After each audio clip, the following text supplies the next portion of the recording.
Daniel O'Reilly, the one and only. How are you, sir? I'm good, Mr. Foley. How are you? Thanks for having me. Listen, anytime, man. We are an open door as always. What's the story? You're in Dingle, is it? In Dingle, County Kerry. Yeah, I'm lucky to be here. There's a lot of space. I got down here before the lockdown happened. I thought I was coming down for like a weekend, and that's turned into 12 weeks now. Lovely.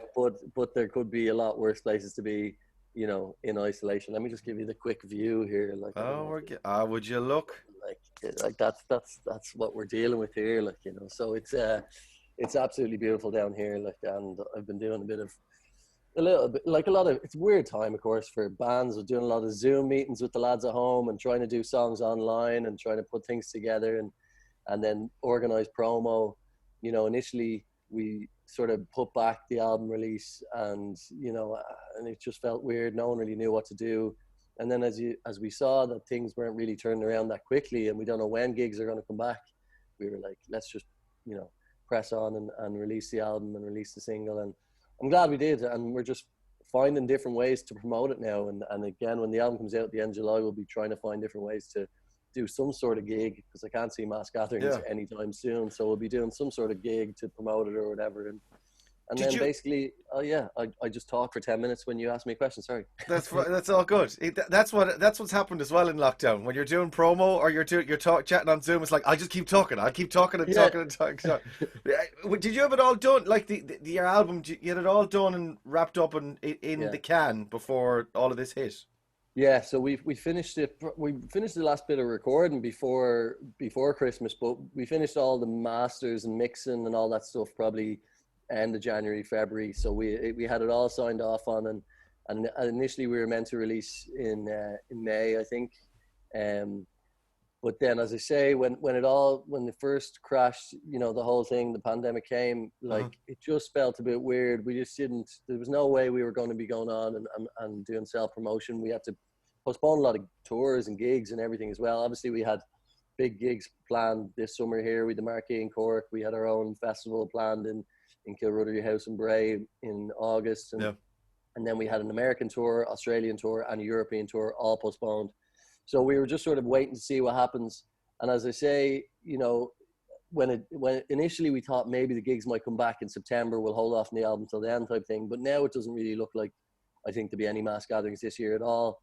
So as you say, we had the album finished last year. We had a few songs released from it as well already. So it just felt right to get it out. And as I say, we'll just promote it whatever way we can. And when the gigs come back, then we'll get to play it live. There seems to be, aside from the live element of it, which we can come back to, there seems to be a sort of well, of course, every business has had to adapt, but in the music business, there seems to be an adapting to sort of a, I hate using the expression new normal, but Yeah. like, even like up and down the industry, like Lady Gaga and Ariana Grande are releasing songs. The Jonas Brothers are still that. Like you were saying, at a time when it all kicked off, there was a bit of oh, what are we doing here? But now there seems to be a kind of a well, this is one of the businesses where we can actually continue to release stuff and put stuff out there. It's one of the few businesses that can really. 100%. And also, like, people have realized like the engagement factor of being online, and I'm sure it's the same for you guys, Mm. even on your Instagram for the station and for the show. Like, you get almost more people engaging because they're at home and they're watching. And when the lockdown initially happened, I didn't really want to. We just thought that like sort of self promotion was a bit sort of, it didn't really feel right, with Yeah. everything that was going on. So I started doing covers of other Irish bands every night here on the piano, and that was just something for me to do every night, and something that gave my day a bit of structure and a bit of something creative, because I didn't feel like writing. That was the other thing. When the lockdown first happened, everyone goes, "Ah, it's grand for you. You can go and write the next album." But like, what do you write about? Like, the world is ending. Like, you know what I mean? It was weird, and no one knew what was happening. So for the first couple of weeks, I just did covers every night of other Irish bands that I love, and that was my way of just doing something. But as I say, I did that for myself. But the engagement we got from that, from people at home, was amazing. I thought I will just throw them up. I might get a few views, but like, people were really getting into them and responding and requesting songs and all this sort of stuff.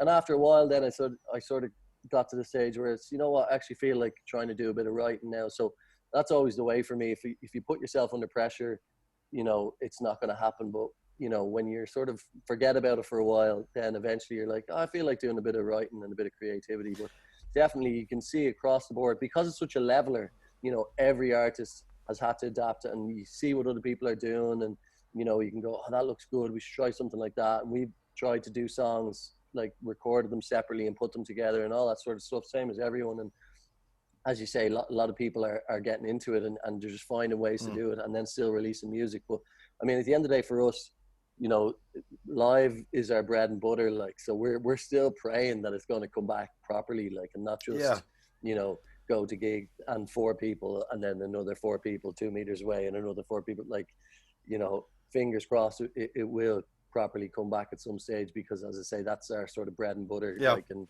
I suppose that else, would be the value of releasing stuff as well over during it as well, that like while you're still releasing, that it maintains a connection with your audience. And then once it does open up, and it will, they keep telling us it will, we'll lock down for a little bit, then it'll come back, then people will be able to go to audience. It's interesting you mentioned that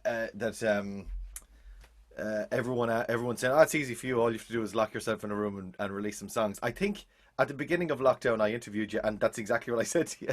And the amount of of artists that I've said to, it's like, oh, this is a grand time for you. But I suppose you can't just take a little bit of time and all of a sudden spit out songs. You need to live a bit of a life or do other stuff.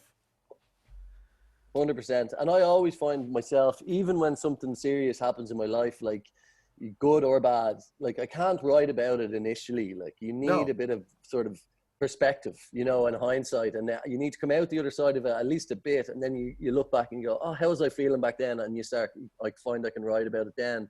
But when it's happening, it's like, what the hell is going on here? And then, of course, we had the whole other angle, the elephant in the room of our unfortunate band name. So that was sort of causing, you know, that was causing like just thoughts in my head going, oh, well, is this going to have a seriously negative effect on us? Is, you know, maybe we should look at, you know, what are we going to do? You didn't really, did you? Because for us, like on this side, I suppose you've been around for a lot longer than coronavirus has, and you'd be around an awful lot longer afterwards. That it was more of a novelty thing, no more than with the beer.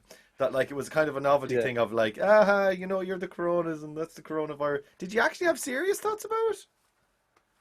I didn't have serious thoughts about like like if we were going to change our name or anything, because as you say, we're around too long. There's no way we're going to do that. But I did have serious thoughts about whether maybe this will have a little bit of a negative effect. Whatever about in Ireland, like we have an amazing fan base and a following here, and like, you know, I think of it like, you know, if my favorite band was, say, you know, the Beatles, if it was called COVID Beatles or whatever, it's not going to make me like the Beatles less. Like, but at the same time, I was thinking more going into new territories with the, you know, and we had a big push on this new single with Gabrielle Aplin, because obviously Gabrielle has a big following in her own right outside the UK as well, but also around the world. And I was like, you know, maybe people are just going to be like, oh, I don't want a reminder of that name.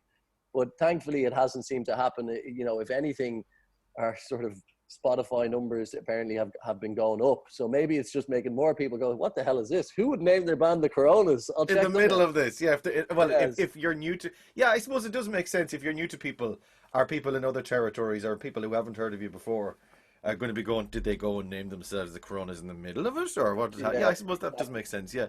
You mentioned Gabrielle Aplin. How did that come about? Did you know her? Have you met her anyway, or was it some sort of a showbiz thing?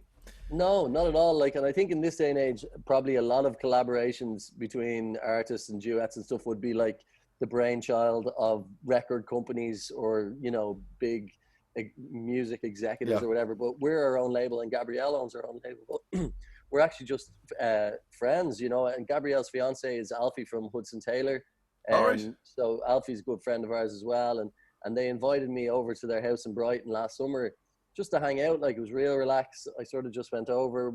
I brought the guitar, but we didn't really set. Again, with the writing thing, oftentimes when you're doing co-writes with people, you go into a studio and, you know, the red light goes on and all right, lads, let's write a hit. Yeah, we've already got the studio for so long. Get it done. Exactly. You know, and so but this was just like, bring the guitar. If we do a bit of writing, great. If we don't, who cares? Like, you know, we'll have a bit of crack for the weekend. And and we wrote the song in an afternoon there, the three of us, and pretty much from the initial voice memo demo that I still have on my phone, like it hasn't changed that much. You know, it was one of those songs that just came together quickly.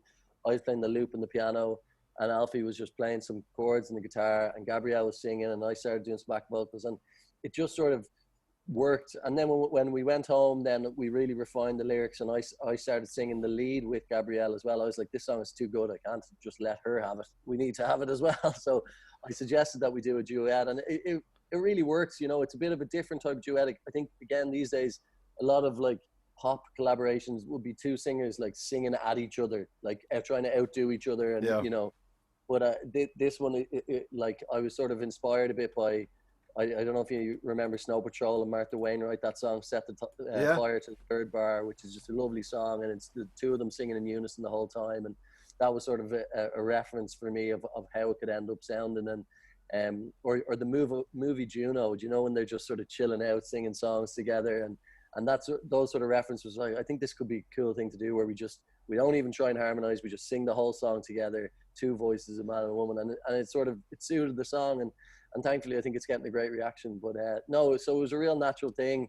We finished the lyrics over text message then after that, and we were going back and forth, and then we asked Gabrielle to feature on the song, and she was delighted to. So, and that was all before Christmas. That was all, you did all that like prior to all this. Yeah. And it's funny because people are talking about the lyrics. Oh, it sounds like it's a quarantine song, like, you know. But I think a lot of lyrics, every song is sort of having a different poignancy now. I think you can look at the lyrics of every single song and go, oh yeah, that's sort of about quarantine, you know. And people are saying to me about Here's a Ghost, like, you know, oh God, that's, you know, it's so poignant now in this time. Like, what, like, you know, I think you should tell all the people in the new markets that you named yourself the Coronas, and you wrote Heroes of Ghosts just for now. Exactly. We're brand new. Don't Google us. Don't Wikipedia us. Exactly. The new album is called True Love Waits, and it's out at the end of July. And the new song with Gabrielle Aplin is called Lost in the Thick of It. We're playing in a couple of minutes. You're looking well. Are you exercising? Would you stop? I've put on a stone.